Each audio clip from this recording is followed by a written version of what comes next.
Andrew Matheson, Managing Director of Airbus's Australia and Pacific Division, knows his choppers. Oh, that's an RTM 322. Is he? Andrew knows more about it than I do.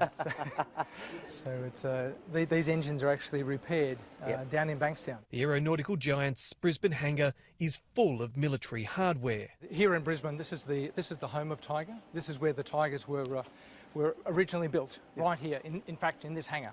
So from that time, we've developed the skills and competencies here to support the Tiger. The European-designed reconnaissance attack helicopter, which was purchased by the Australian Army in 2001 for $1.1 billion, was assembled here.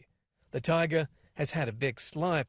After years of teething problems and a bad reputation, it's now excelling. Well, we've done the analysis and we know that Tiger is perfectly capable of flying out to 2040.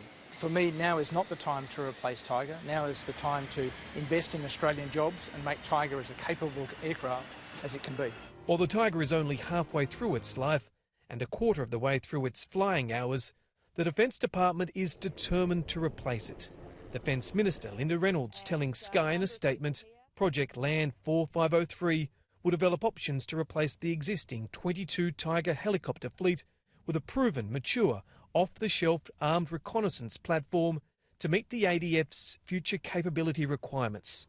Off-the-shelf means buying a product ready-made from somewhere overseas, most likely America. The government has already indicated the decision has been brought forward by 2 years.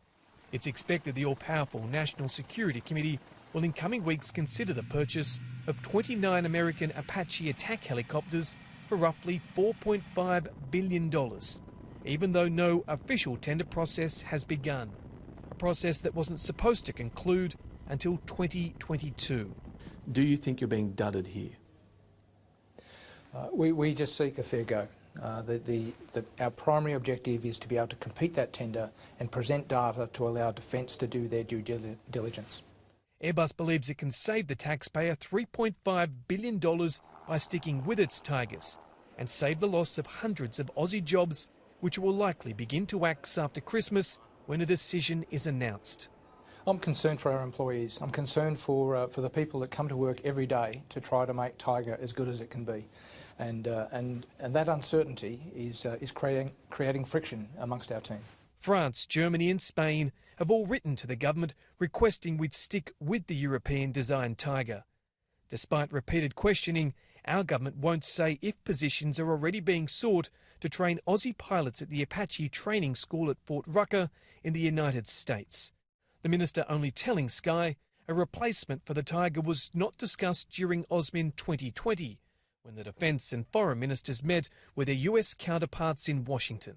Australian governments have a history of surprise decisions. In 2007, the then Defence Minister, Brendan Nelson, announced the government would purchase 24 Super Hornets from the United States, despite there being no tender process or modelling, at a cost of more than $6 billion. Many considered it far from the best option available. What do you want out of all of this?